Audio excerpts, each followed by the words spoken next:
사랑의 원자탄이라고 불리우는 손양원 목사님의 일생을 우리가 잘 알고 있습니다. 많은 사람들이 그분의 위대함을 말할 때에 목사님이 자기의 두 아들을 죽인 공산당 청년을 양자로 삼은 이야기 보통 합니다.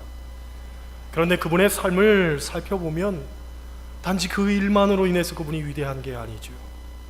한평생 철저하고 일관되게 사랑을 실천하며 사셨다는데 진정한 위대함이 있습니다. 23살에 경남 성경학교를 마치고 맨 처음 사역을 나선 곳이 부산 감안동에 있는 나환자 병동이었습니다. 당시 하늘의 형벌로 불리던 나병을 온몸으로 감싸 안으면서 나환자들을 진정으로 사랑하고 그들에게 복음을 전했다고 합니다. 평양신학교를 졸업하고 목사 안수를 받은 후에는 여수 나환자 수용소인 애양원에서 목회를 시작했습니다. 그 후 일제의 신사참배를 거부해서 5년 동안 옥중 생활을 했고요. 그런데 이 옥중 생활 속에서도 마음은 언제나 애양원에 있는 그 나병 환자들, 그들에게 마음이 있어서 늘 그들을 권면하고 위로하고 기도하기를 멈추지 않았다고 합니다. 1948년 여수 반란 사건 때에는 우리가 아는 것처럼 두 아들을 죽인 원수와 같은 청년을 양아들로 삼았고, 6.25가 일어났을 때에는 얼마든지 피난을 가며 살 수 있었음에도 불구하고 떠나지 않았다고 하지요. 왜냐하면 사랑하는 교인들, 물론 그들은 나병 환자들입니다. 사람들에게 멸시천대받는 그들을 두고서 나 혼자 살 수 없다면서 그것을 지키다가 결국은 공산당의 총칼에 목숨을 잃고 순교하게 됩니다. 우리는 이 이야기를 통해서 두 가지를 돌아봐야 됩니다. 첫째로 손양원 목사님의 사랑은 예배당 안에만 갇혀있는 사랑이 아니었다는 거예요. 여러분, 왜 사람들이 교회와 교인들에게 실망했다고 말을 합니까? 바로 그것 때문이죠.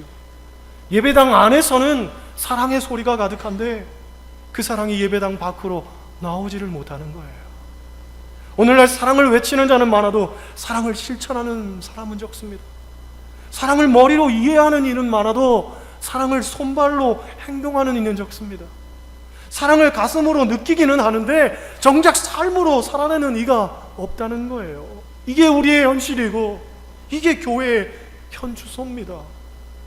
때문에 사랑의 괴리를 느끼는 거예요. 사랑의 간극이 너무나 벌어져 있는 겁니다. 사랑을 외치기는 하는데 오히려 사람들이 느끼는 감정은 그 사랑이 거짓이라고 느끼는 거죠. 그래서 오늘 본문 9절에 사랑에는 거짓이 없다라고 말하는데, 거짓이란 말이 헬라어로는 위선이라는 뜻입니다. 위선, 곧 위선적인 사랑으로 보인다는 거예요. 위선이란 말의 사전적 의미는 겉으로만 착한 채 하는 것이라고 합니다. 곧 외형적인 모습에만 치중하는 거죠.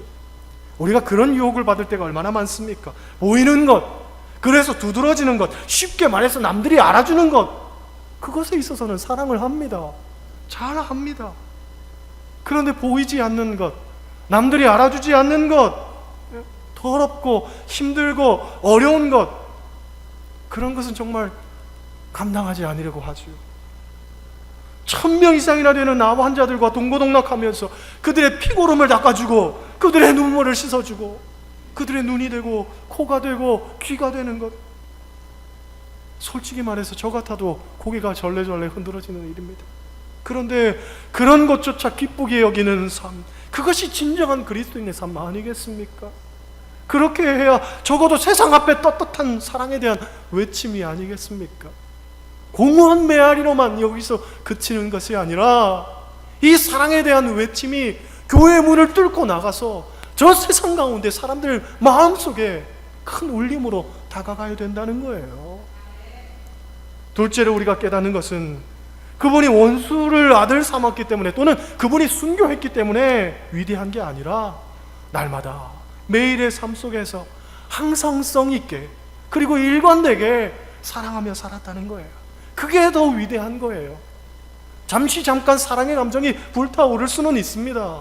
그런데 쉽게 식어지는 인스턴트와 같은 사랑이 오늘날 우리의 사랑의 단면들 아닙니까? 순간적인 마음 때문에 또 내 기분에 따라서 내 상황과 형편에 맞춰서 사랑하는 것, 물론 그래도 할 수 있을 거라고 봅니다. 그러나 이 모든 것에 개의치 않고 끊임없이 늘 사랑을 실천하는 것, 정말 어렵다고 보는 거죠. 왜냐? 사람은 누구나 기대 심리가 있고 또 보상 심리가 있기 때문에 그렇습니다. 그러니까 어느 누구에게 기대하는 거예요. 그리고 그 사람이 나에게 똑같이 해주기를 바라는 거예요. 그러다 지쳐버리는 거죠. 낙심이 되는 거예요. 하나님만 보고 사랑해야지, 사람에게 휘둘리지 말아야지, 형편과 상황 때문에 내가 낙망하지 말아야지, 한결같이 사랑해야지 마음은 결단하지요. 그런데 하루가 되고 이틀이 되고 한 달이 되고 1년이 되고 나는 열심히 사랑했는데 상대방이 변하지는 않아요. 나는 분명히 사랑을 줬는데 상대방은 나에게 사랑을 주지 않습니다. 그러면 제 풀에 지쳐버리는 거예요. 쉽게 쓰러져 버리는 거예요. 낭망하는 거예요. 과연 난 뭘 하고 있는가? 내 사랑이 가치가 있나? 의미가 있나? 이렇게 사랑하는 것이 무슨 소용이 있나? 우리가 그렇게 생각해 버리지요. 그런데 주님의 사랑은 그런 사랑이 아니었어요.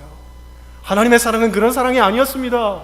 우리가 죄인임에도 불구하고, 우리는 여전히 죄성을 갖고 타락하고 방만한 삶을 살고 있음에도 불구하고 여전히 우리를 기대하시고 우리에게 사랑을 베풀어 주시고 우리에게 사랑을 쏟아주시는 분이 하나님이시잖아요.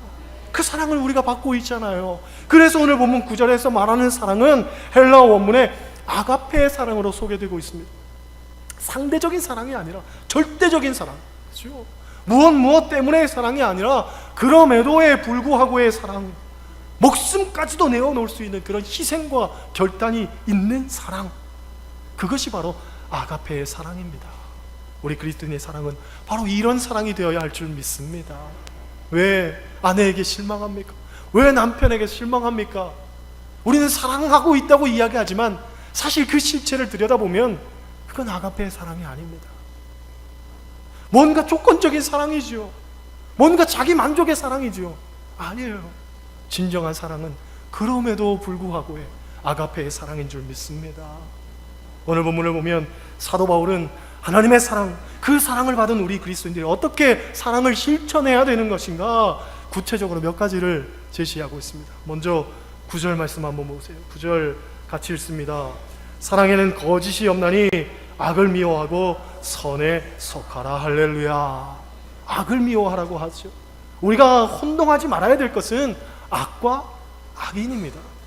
옛말에 그런 말이 있지요. 죄가 밉지 사람이 밉냐 그러지요. 그렇지요. 어떤 사람의 악한 행동에 미운 나머지 그 사람까지도 미워하고 용납하지 못하는 경우를 우리가 종종 보는데, 하지만 성경은 원수까지도 사랑하라고 합니다.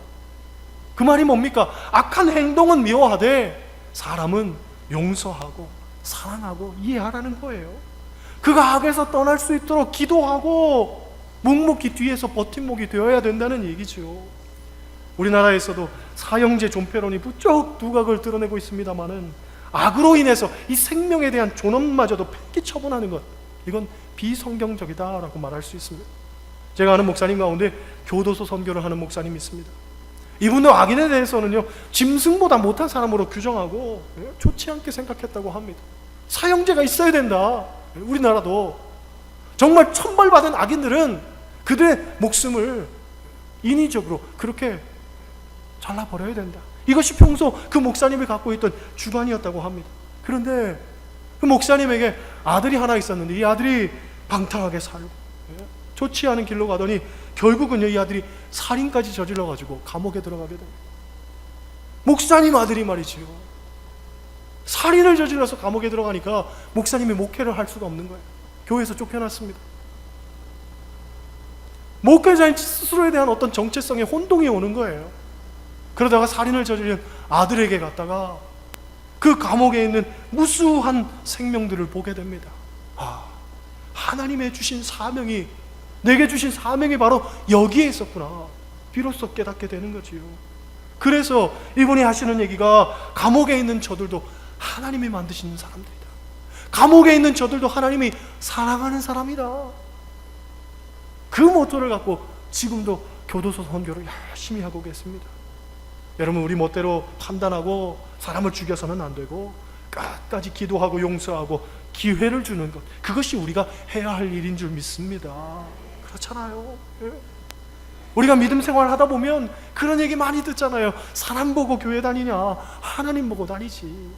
그러면서도 사람이 보인단 말이죠. 사람이 사람 때문에 실망하고 사람 때문에 낭망하지만 여러분, 악을 미워하라고 했지 악을 저지르는 사람을 미워해서는 안 됩니다.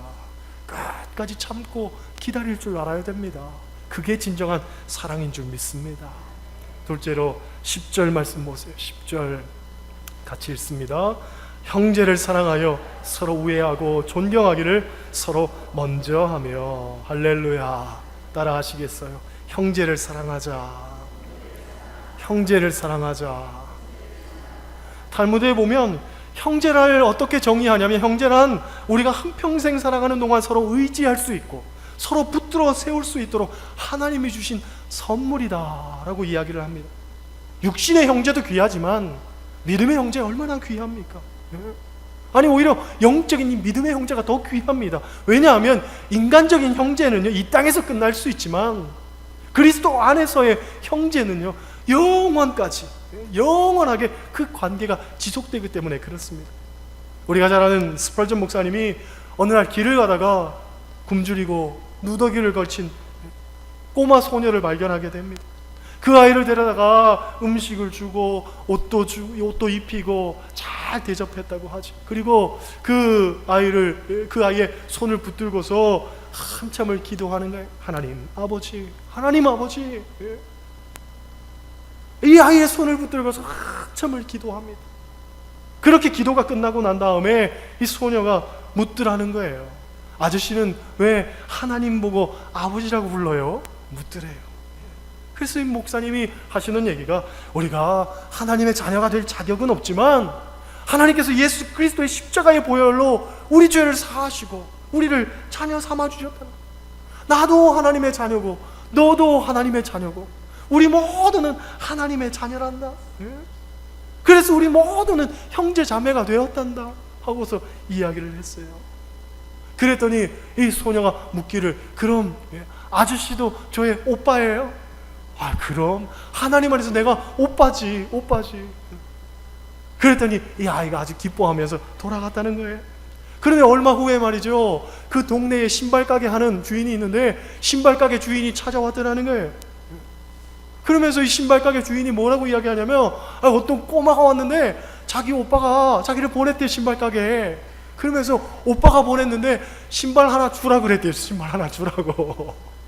근데 네 오빠가 누구냐? 그랬더니 저기 있는 교회 목사님이 자기 오빠인데 신발 가게 신발 하나 주라 그랬다는 거예요. 그런데 목사님이 나이가 많은데 어떻게 네 오빠가 되냐 이놈아. 거짓말한다고 따끔하게 야단쳐주고 말이죠. 그래서 도대체 걔가 왜 그런 얘기를 하는지 알고 싶어가지고 목사님한테 찾아왔다는 거예요. 목사님, 어떻게 된 일입니까? 그랬더니 목사님이 그래요, 제가 지난번에 이만저만한 일이 있어서 우리가 하나님 안에서 다 형제 자매가 되었다. 내가 너의 오빠고 우린 형제고 우린 자매다. 그렇게 얘기를 한 적이 있습니다. 그랬더니 이 신발 가게 주인이 맞아요, 그렇죠, 우리가 정말 하나님 안에서 형제 자매가 됐지요. 얘기를 하더라는 거죠. 그래서 목사님이 물었어요, 다시. 그러면 정말로 우리가 하나님 안에서 형제 자매 된 걸 믿으십니까? 그랬더니 그럼요, 믿지요, 저는 믿습니다, 얘기를 하더래요. 그러니 목사님이 부탁 하나 한 거예요. 그러면은 오빠가 동생한테 신발 하나 선물로 주시지요. 그랬더니 이 신발 가게 주인이 아주 사색이 되더라는 거예요. 우리가 교회에서는 형제 자매라고 하지만 내 이권이 걸리면, 그치요? 내 이익이 걸리면 형제 자매가 어디 있어요? 부모 자식도 없는데. 아니죠. 우리가 다 형제 자매라는 인식을 가진다면 무엇이 아깝겠습니까? 그렇잖아요. 내 형님이 굶주리고 있는데, 내 동생이 헐벗고 있는데, 내 자매가 지금 고통당하고 있는데 못할 게 뭐겠습니까? 그러한 인식이 부족하니까 사랑을 실천하지 못하는 거지요. 우리가 하나님을 아버지라고 부른다면, 그래서 하나님 안에서 영원한 기업을 함께 나눈 형제 자매라고 생각한다면 우리의 사랑의 태도가 전혀 달라질 겁니다. 그렇잖아요. 할렐루야, 할렐루야. 우리 옆 사람과 인사하시겠어요? 당신은 나의 오빠입니다. 당신은 나의 형님입니다. 당신은 나의 언니입니다. 당신은 나의 동생입니다. 할렐루야. 그렇게 말했으니까 동상한테 신발 하나 사주세요. 그렇죠? 11절 말씀 보세요. 11절 같이 읽습니다. 부지런하여 게으르지 말고 열심을 품고 주를 섬기라. 아멘. 세 가지를 고면하는데 사실은 하나의 같은 내용입니다. 부지런하고 게으르지 말고 열심히 살라는 거예요. 열심히 살아요.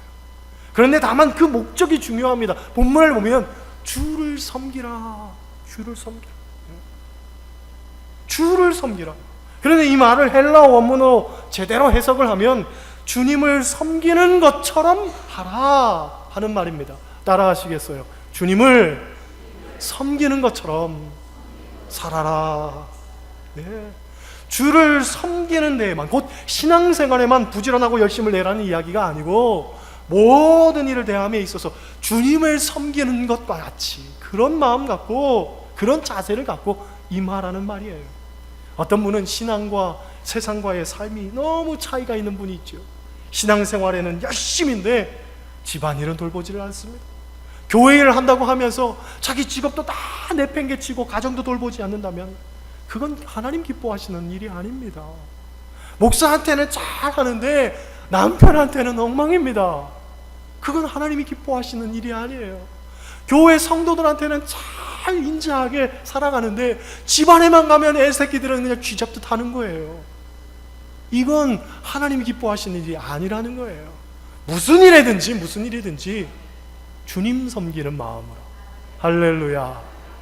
목사를 대할 때도 주님 섬기는 마음으로, 성도를 대할 때에도 주님 섬기는 마음으로, 남편 대할 때도 주님 섬기는 마음으로, 자식을 대할 때도 주님 섬기는 마음으로.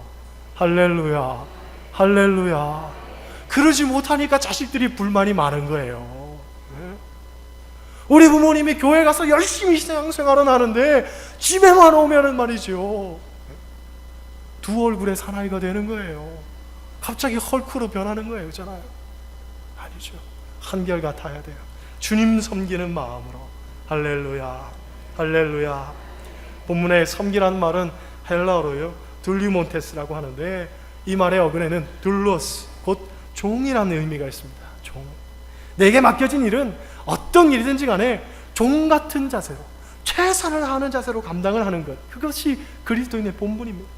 그런데 오늘 본문은 지속적인 사랑에 대한 이야기를 하고 있다는 것, 그렇죠? 사랑에 대한 이야기를 지금 계속 하고 있잖아요. 곧 종과 같은 마음으로 사랑하라는 거예요. 사랑하라는 거. 종은 주인의 반응에 상관없이 주인만 보고 사는 사람이에요. 그렇죠? 주인이 내게 잘해주든지 못해주든지 종의 마음에는 주인밖에 없어요. 유명한 말이 있죠. 하나님이 우리를 사랑하실 때에는 세상에서 나 하나밖에 없는 것처럼 사랑하신다. 그렇죠? 마찬가지로 종에게는 주인밖에 없어요. 하나님밖에 없어요. 이웃과 원수까지도 사랑하는 것, 주님 바라보면서. 그렇죠? 이것이 그리스도인의 삶의 자세라는 거예요. 그렇게 사랑하시기를 바랍니다.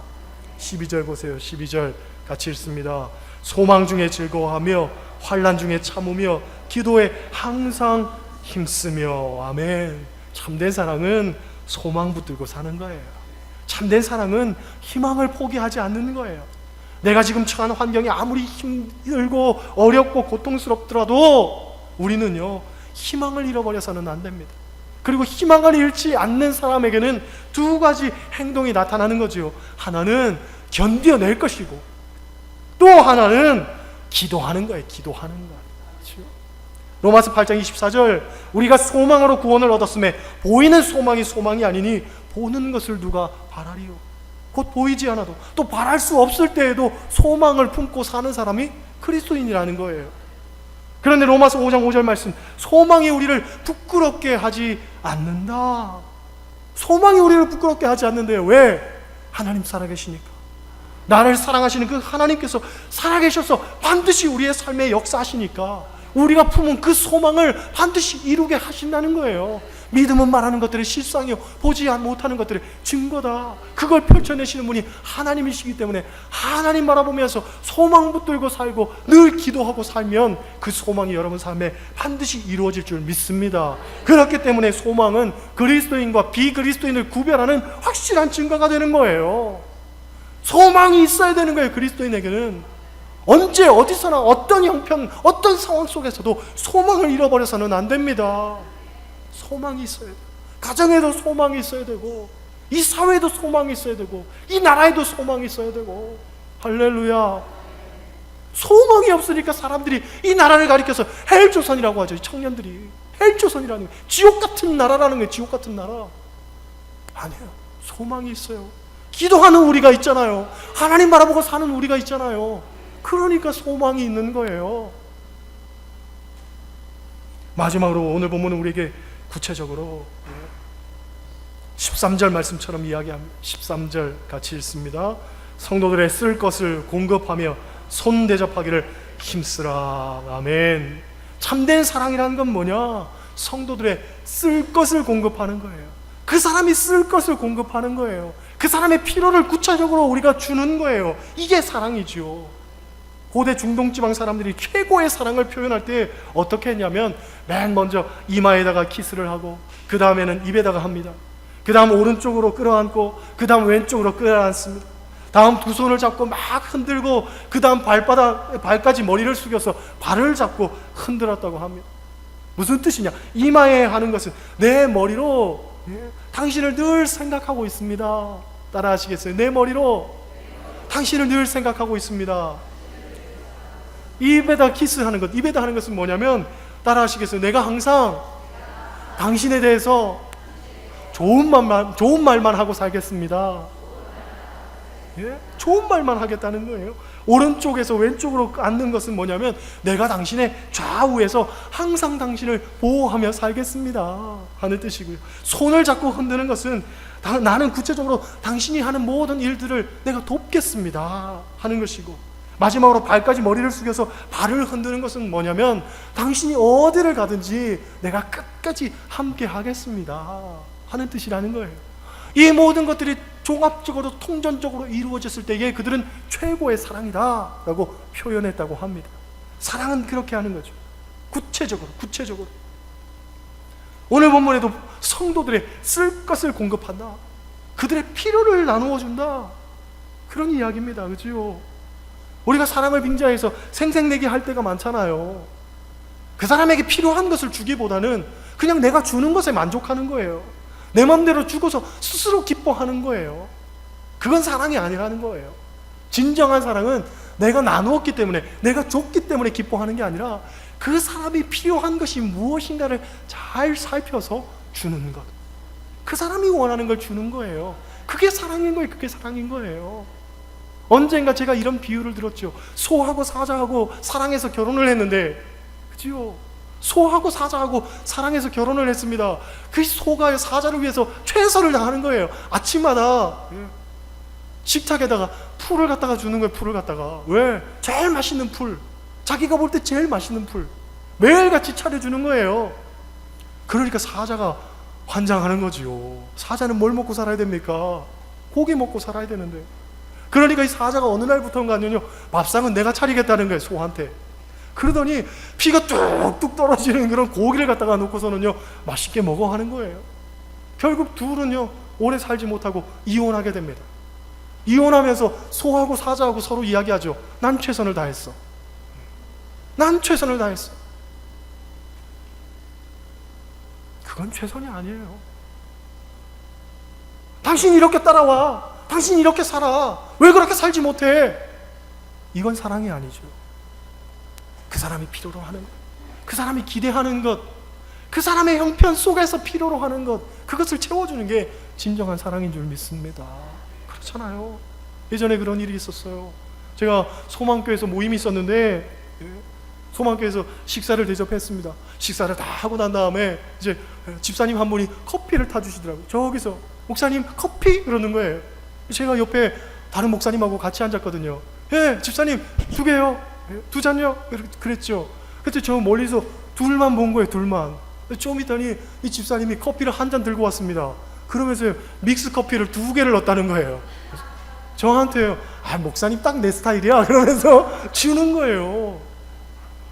아, 요즘 믹스 커피 먹는 사람 어디 있어요? 그런데 믹스 커피를 2개를 넣어가지고 여기다 타오니까 안 먹을 수도 없고 말이죠. 무슨 딱 내 스타일이에요. 사랑은요, 그 사람이 원하는 것이 무엇인가 정확하게 꿰뚫어야 됩니다. 그러기 위해서는 끊임없이 살피고 끊임없이 기도하고 끊임없이 그 사람의 등 뒤에서 내가 지키고 있어야 되는 거예요. 난 이렇게 살 테니까 따라와. 난 이걸 먹으니까 너도 그걸 먹어. 아니죠. 사랑은요, 그 사람에게 공급하는 거예요. 손대접하는 것을 힘쓰는 거예요. 할렐루야. 요컨대 우리가 사랑해야 하는 것은 알지만 정작 사랑하는 게 쉽지는 않다는 거예요. 정말 쉽지 않아요. 머리로는 이해하는데, 사랑에 대한 지식은 있는데, 그런데 나의 혈기 때문에 사랑이 무너지고, 내 욕심 때문에 사랑이 퇴색되고, 나의 허영과 자존심 때문에 사랑이 변질되기도 하고, 그래서 우리가 사랑에 실망하기도 낙심합니다. 여러분, 사랑에는 거짓이 없어야 됩니다. 아니, 하나님의 사랑, 아가페의 사랑, 절대로 거짓이 있을 수도 없습니다. 정말로 진실된 사랑, 헌신된 사랑, 소망의 사랑, 그것을 품고서 끝까지 여러분 포기하지 말고 실망하지 말고 사랑하며 사시기를 주님의 이름으로 간절히 축원합니다. 기도하시죠.